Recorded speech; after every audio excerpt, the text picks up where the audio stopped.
is good! Ferris State wins the basketball game! You got it! Game winner!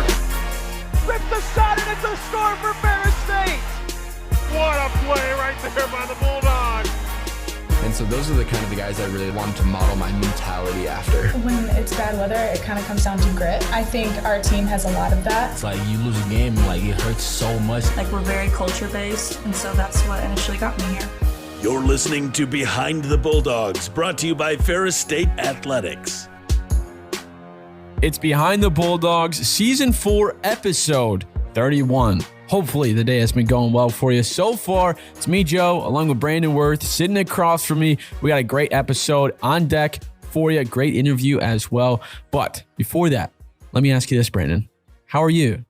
I'm doing good. How are you? Hey, I'm doing fantastic. That's good to hear. Hey, that's glad that you think that. You know, I'm excited. We got spring football. We got military appreciation softball this weekend for both Saturday and as well games on Sunday. I mean, it's a good day to be a Bulldog fan. It's a good weekend to be a Bulldog fan. There's a whole bunch of stuff planned, and we're going to go through a little bit of recap, preview, so you don't got to worry about that at all. So I say let's just get right into it. Let's get right into it. But first, Joe, lights are flickering, as you would say. Car Center, big thanks to them. Request the best. Request the Car Center when you need body work on your vehicle. You can go online, carcentermi.com, or stop over down in Rogers Heights to their shop. Look for the big mailbox, and they will hook you up with some of the best bodywork care for your vehicle. For more information, once again, carcentermi.com. Yeah, you really can't miss. They got a big logo on their building. Huge. So it's pretty much, you can't miss it. So, Brandon, let's start talking about some Ferris State sports. What do we want to start with? We got softball. We got Unified. We got a whole bunch of other stuff. We got the spring game. We got what do you want to talk about first? All at the same time. All right, we'll start with Unified, the basketball game. All right. Ferris State basketball and Area 5 Special Olympics had a little bit of an inter-squad exhibition game. It was a blast to be at. Great time, raised a good amount of money, and it was a fun time watching some basketball being played. It was great. Almost $2,000 were raised for Area 5. Dude. It was really a good time. I was fortunately able to be a part of it, doing the emceeing, you could say, being public address, having a little bit of fun. Hopefully some people enjoyed my antics and jokes over the microphone, but it was certainly great. We got to see a dunk with a man on his shoulders. We saw a football play. We saw a couple of different unique schemes to be able to get some buckets on the board both ways. Even a technical. Coach Brockema got thrown out of the game. Well, thrown out in air quotes because he still was able to coach, but he did get a T. The rules are a little loose in this. It is a little game. bit. No, it was great. I mean, the amount of joy watching these Special Olympians play, I mean, it really doesn't match to anything. It's so fun. And just to see the smiles on their faces, walking through the tunnel, music playing while they're playing, making a basket, the crowd cheering. I mean, it's just an experience that they just will never forget. And it's great to watch them be able to enjoy that experience. Yeah, it's even cooler to see the community kind of roll through and just being able to support this great game. It's always a blast to see, and it's very cool to just see the joy that the players have. I mean, you've already mentioned it, Brandon. It's something that they're not going to forget, and to make sure that it can keep going, support it. It's going to be happening next year. I think this is the 19th year that this has been going on, so it's not going to go anywhere anytime soon, but get out there and support it while you can, because it's a really good time. We'll switch gears over to the Diamond softball. Big win over Grand Valley. Had a little bit of a split, but won game 2, as well as split the series against Davenport. Big time. I mean, this is some pretty solid plays from the team last weekend. I'll tell you what, I mean, this team in playing against Grand Valley on the road, only losing by 1 run and then winning by 1 run. It just shows that we can play with everybody on a good day and on a bad day. It don't matter, dog. It really doesn't matter. And I think especially when you're looking, I mean, Davenport, we got out to a huge start. I mean, a 7-0, really just a dominant offensive performance in game 1. And then especially in that game 2, had a little bit of struggles. Davenport jumped on an opportunity to get ahead of us and really rode it out. I think especially really kind of look away from that game, that one moment of time where we just weren't able to respond. You're looking at a dominance against Davenport, and you're talking a split against Grand Valley, a team near the top of the GLIAC tables. I mean, this team is in it. They are in the thick of it. I mean, we talked to Jaden Joseph. We talked to Jake Schumann. This team knows that they can be in it. And right now, Joe, they are. Speaking of, Jaden Joseph, GLIAC Player of the Week. Shout out. Cool. Offensive Player of the Week. You can find her interview in the feed below, wherever you get this podcast, whether it's on Apple, Spotify, or WBRN.com. But this team especially, I mean, we're looking forward to this weekend. I mean, they're going to be really in I think, some really key matchups because riding that momentum, and especially being at home, playing against especially two teams that we know that we can beat, looking at Purdue Northwest and Parkside. These are two teams we know that we can beat, and we got to play like we know these are two teams that we can beat. Yeah, and it's the start of a 6-game homestand. There's going to be 3 doubleheaders, so I'm excited to see how it plays out. And I mean, Wisconsin Parkside's a team that, we had some solid offensive ability against Purdue Northwest, getting 2 games against them. I think you're going to see some solid play, especially being back at home after this little kind of stand away from home against Grand Valley. To be able to kind of compound that solid performance and just keep it rolling, I think you're going to see a few Bulldog W's in the chat. We'd love to see it. If this offense keeps going and keeps playing with the consistency of this defense, I mean, we're going to be in really good shape. But yes, I mean, speaking of teams that did well this weekend, Joe, how about men's golf? Are you kidding me? What about it, dude? What? How Crazy. fun was that? Shout out to fellas. Wow. Can't say it enough. I mean, I ran into Coach Stark at the range a little bit. Coach Stark, if you're listening, 2 strokes before you watched me on the range, I was striping it. I can tell you that right now. But what happened when he saw you? No, I topped him. It was not great. I got a little bit nervous, but it was big time men's golf with the upset over Grand Valley in the GLIAC final. It was great to see. I mean, when I saw that matchup, I was like, this is going to be a rematch of 2 years ago when it was the same thing. We were not down and out, but I mean, we were a little bit lower ranked than them. Go into it, get the win. It was big time. GLIAC champs once again, just showing that it's the real deal over here at Ferris State. I mean, we're talking the finals. I mean, this was a match when you looked on paper, them being the 1 seed, us being the 3 seed. We were probably going to expect, analytics would say, we need to win 3 of the 5, right? We have to. And we did that, but we didn't lose. That is what stood out to me the most. 3 wins, and not only 3 wins, they were all 3 wins by at least 3 strokes or more. And then we had 2 ties. We did not lose to Grand Valley. Yeah, which is kind of insane to think about. But I mean, at Stoughton Bray, I mean, we're comfortable. That's of course that the guys know well enough. And I think too, you just see it, especially when we beat Wayne in the first round. I mean, that was just something that kind of propelled them to the next level. So I wasn't really too worried about it. And I think too, you already saw it with talking to Coach Stark. They were a team that was prepared. And then going into this one, you just got to go fight, and you did, and you won. So that's the coolest part about it. Congratulations to them. We wish the girls as well, the women's team, good luck this weekend in their GLIAC bout as well. You can find out more. Who do they play first on that one? Not sure yet. We're still looking at the assignments here. Figure it out. So yes, we will let you know. But you can find out at ferrisstatebulldogs.com so you don't miss out on anything coming up. You should do that with them. Also, track, a little bit of an off weekend, you could say. Some individual great performances, team-wise, really just a little bit of a tired group, and I think that just comes being in the middle of the season. You hit this point every year. Some at Bucknell, some at Davenport. We had to deal with 30-mile-per-hour winds, both in the Northeast as well as here between the lakes, so it was really tough. That's not fun. Everybody competed well, and I think especially you're taking that result, you're taking the substance of being able to be gritty and knowing that everything was against you.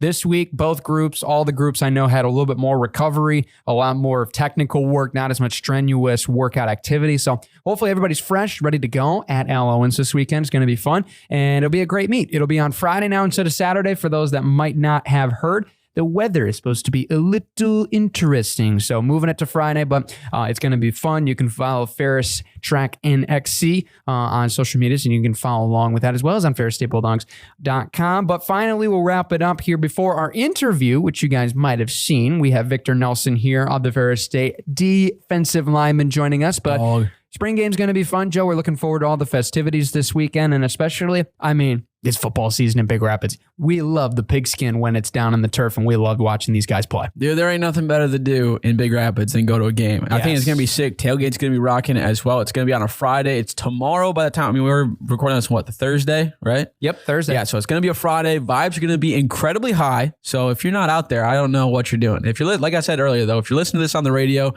you didn't go, it's a little bit unfortunate. Should have been there. It was a good time, but we'll see how it plays out. For sure. Also, before we get to the interview, shout out tennis. I was going to say, you almost forgot about that. Men's took down Wayne State in a 4-3 match affair. Women did lose 6-1, but I think especially Wayne State is the premier team in the GLIAC. The men's took them down to take the top spot. The women are really in the mix with them as well. I mean, just a big shout out to that men's group for being able to be gritty. And I think it's just a really good testament of what Coach Doran has done this year, especially with this group that battled through injuries, battled through circumstances. They are staying at the top no matter what. That is just how good this program is. Yeah, as I'm trying to pull up the little stat list as the Wi-Fi is just a little bit spotty right now. Gotta tell you. But I mean, it wasn't even that much of a big spread of wins even throughout. I mean, yeah, 6-1 you might look at, you might say Wayne crushed us. Not really. If you look at a lot of the matches and the sets and stuff like that, they were close, could have gone either way. And Wayne State's just a very good team when it comes to their women's side. I mean, men's side too. They're ranked 21 and 23, respectfully, for both men and women. So they're a team that you can learn from and play very well. We got Tech, I think, this Friday.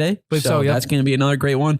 And I'm excited to see how it plays out. A few more weeks until GLIACs go down. So yeah, for sure. And the women's also did beat Saginaw Valley State. So yeah, straight up. Yeah, it's going to be good. But you can find out all that at FerrisStateBulldogs.com. Without further ado, now we head to the interview room. Joe, who do we got today? Victor Nelson. I mean, that guy's a dog. We've seen him on the football field. Dude, he walked in the door and I was like, you are one big guy. He's a big guy. He's jacked. He really is. Bursting through the scenes of his jacket. All right, enough of that. Let's get into the interview. Going to be a good one, and you're going to like it a lot. So without further ado, let's swing into the interview. Now joining us here in studio, we got Ferris State football defensive lineman Victor Nelson joining us. Victor, welcome to the program, man. Thanks for having me, man. Victor, appreciate you coming on. I mean, first question for you, spring ball finally wrapping up. Probably happy about that, to kind of have that strenuous schedule come to a close. What are you guys looking forward to, especially with spring game coming up, and just, I mean, your attitude now with spring game coming up? Really just watching the younger guys, ball out, and the guys who haven't really been seen last season, do their thing. Now everybody just, all we've been working on the whole spring practices, fundamentals, weight room, see all of that to come to one head in the spring game and see how they perform. I mean, especially just talk about the interaction you've had with the community, and especially a town like Big Rapids so passionate for Ferris State football. Yeah, so this kind of a shock to me because I'm from Detroit. It's like a bigger city. It's things to do all the time. Transferring here to Ferris State, it's a culture shock because there's nothing to do. But, I mean, it's a good thing. Keep us out of trouble, keep us focused on the main thing, which is school and football. And the community is great because they love football and they love the students here. Since I've been here, I joined the fraternity, Omega Psi Phi. And, we're all about giving back. So since I've been here, I've just been, grinding for the community, helping out when I can. Right on. How has that been, too? Because especially since you transferred over from Saginaw Valley, how has it been kind of assimilating with the Ferris State football culture, getting with the coaches, making relationships with your fellow players, and then now especially with fraternity brothers and stuff like that? Just kind of dive into what that's been like with just this culture change. My transition was rough for a minute, but once me and Ferris got locked in, it was straightened out. Me coming here, it's different from where I came from because here it's more of a family. It's literally family based. All of us are tight. The coaches are tight. Players are tight with the coaches. We can ask them for anything. They'll do whatever they can for us. It's just it's love, really. And then it makes you want to play even harder for them and for your teammates. So I think I made the right decision coming here to Ferris State. Yeah, for sure. We're glad you're here. And going back a little bit farther, we won't necessarily speak about the entire process, but just talk about going in high school, obviously being a standout there and deciding D2 football, that's the level you wanted to play at. Well, it wasn't the level I wanted to play at. Oh, sure. Yeah. But I mean, I don't have the height credentials that that majority of the athletes have, 6'3", 6'4". I'm 5'9", so D2 I had to settle for. But D2 it's not a bad division. It's actually a real competitive division because we working harder because we have to work harder to get where we want to go. So me coming to D2 was great, especially in the GLIAC, because I think this is the toughest conference in D2 football, and I'm at the top school, so I feel good about it. Yeah, for sure. What does TA say? D1 misses? Sounds like we got one right across the table for sure. Absolutely. And especially, I mean, you talked about the GLIAC. What's that like now, kind of being able to just be a part of two different programs? I mean, obviously I haven't played a game yet for Ferris, but just being able to experience two different cultures and stuff. Talk about what that's been like to kind of implement into your footballs. So if you guys didn't know, Coach Brady came from Ferris. Sure, yeah. So some of the things that Coach Anise teaches here, Coach Brady brought over to Saginaw, and I learned a little bit of it, but now I'm at the source of the information and where it came from.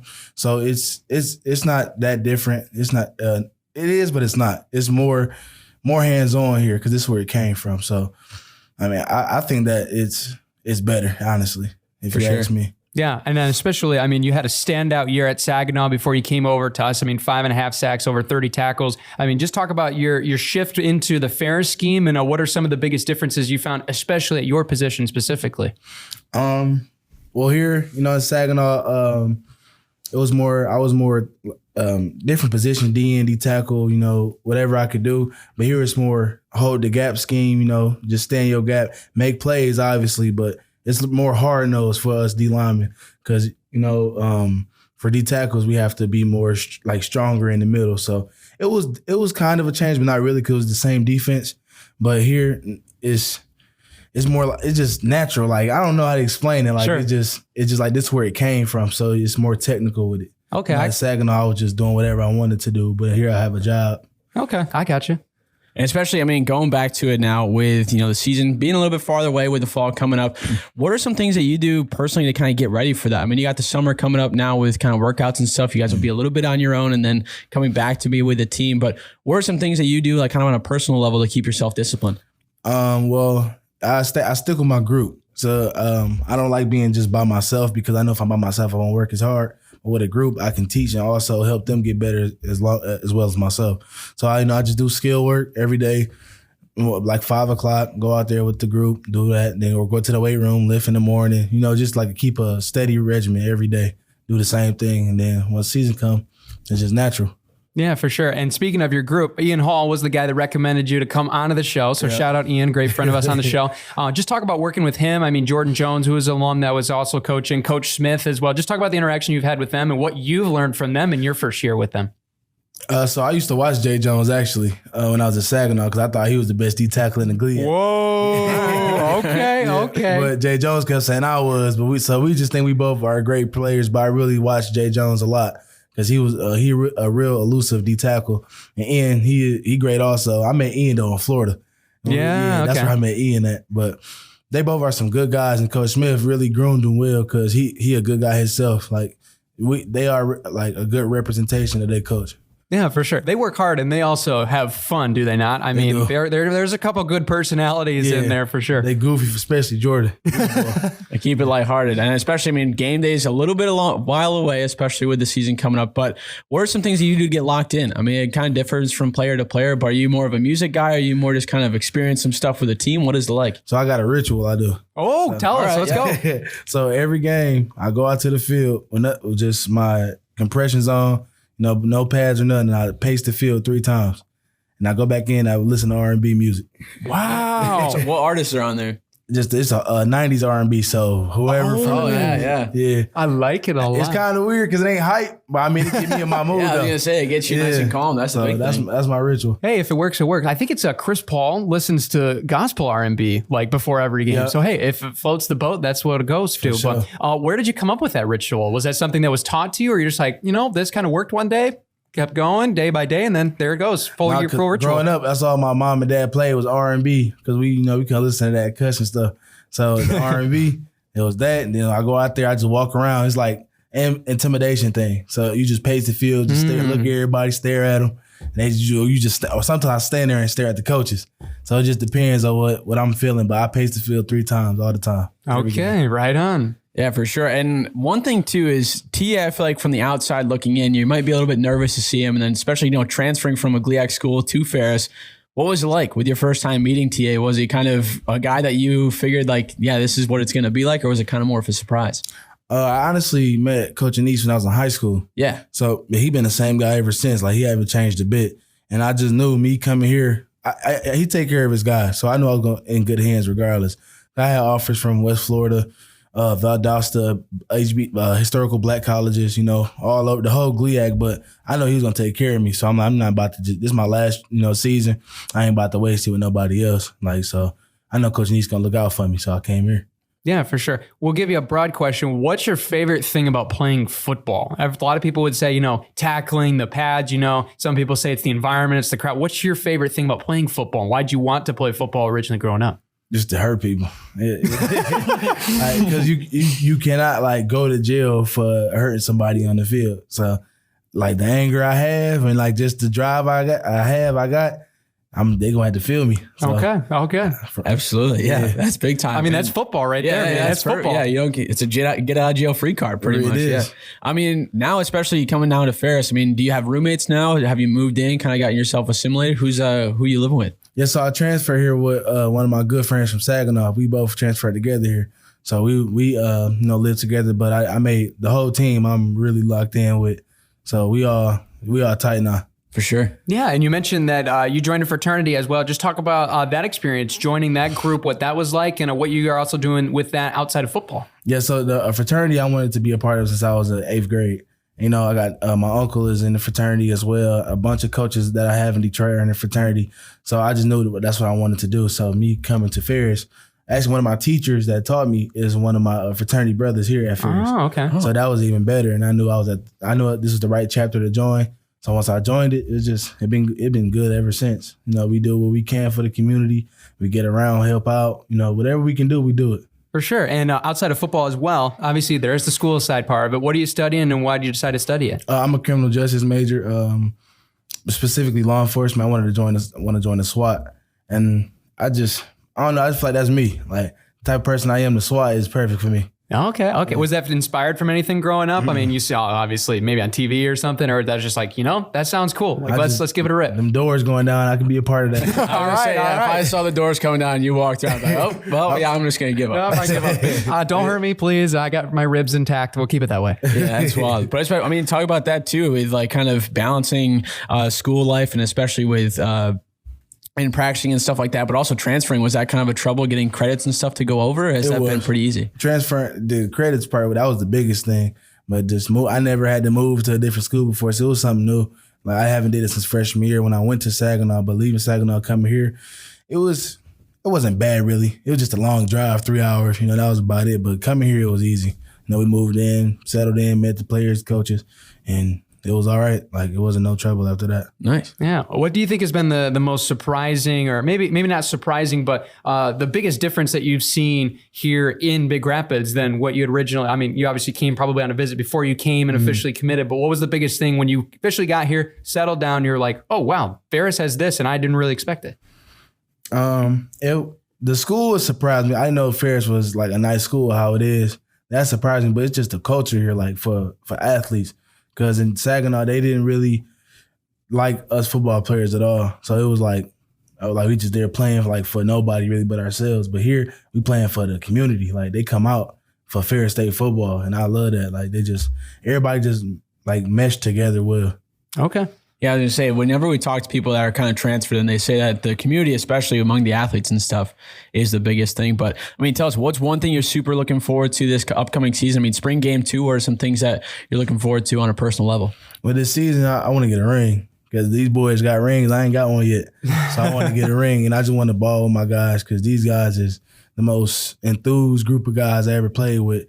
And don't get me wrong, except my Saginaw boys, they was enthused too. But these guys, like, they don't take losing for an answer. Like, that's not happening. So these some driven boys, and I love playing with them. Absolutely. Victor, thank you so much for coming on. One last question for you. As everybody we bring on the show, what has been your favorite thing about being here at Ferris State so far and being a Bulldog? I don't know. That's a hard question to answer. I feel good. Like, it's a lot of things. It's just like just being here with with Coaching East and the coaching staff, football. The school is great. The teachers are helpful. Like, I don't know. That's a hard question. I just love the school in general. Okay. It's just everything. Yeah. All right. Right on. That's what we're looking for. That's what we're looking for. That works. Well, thanks so much for coming on. Good luck in the spring game tomorrow, and then good luck when the season comes around the fall. Thank you, bro. Once again, big thanks to Victor for coming on the show. So glad he's a dog now. Cannot wait to see him tear it up on the field. We'll get into the rest of the episode right now. Yes, we'll get to the Ferris State Sports Slate before you go. Track and Field, Al Owens Classic only on Friday. That'll be an all-day event. Women's golf at the GLIAC Championships Friday through hopefully Sunday, as well as women's and men's tennis, 10 o'clock, 2 o'clock from the Racket Center here in the B-Rap. Hey, that sounds really cool. Hopefully you can make it out there. We got a whole bunch of stuff on Saturday, though. Track and field at the Al Owens Classic once again. Women's golf at the GLIAC Champions. Women's tennis and men's tennis against Lake Superior State at 10 and 2. And then we got Wisconsin Parkside coming to town for softball, 1 and 3 o'clock first pitches. Absolutely. Softball as well, 1 o'clock, 3 o'clock at home against Purdue Northwest. Be there, be square. Hopefully we'll see women's golf competing on Sunday, as well as softball at home against Lewis on the 23rd on Tuesday, 1 o'clock, 3 o'clock first pitches from that one. Big time homestand. Cannot wait. Bunch of stuff happening. You should go to a lot of these things if you don't have any plans. And even if you do have plans, forget them. Go to the sporting events. They're a blast. That's going to be it for today's episode. Get after it. Do whatever you want this weekend. It's been a long week. You're a weekend warrior. Let's go. Go Dogs, baby. Take care, everybody.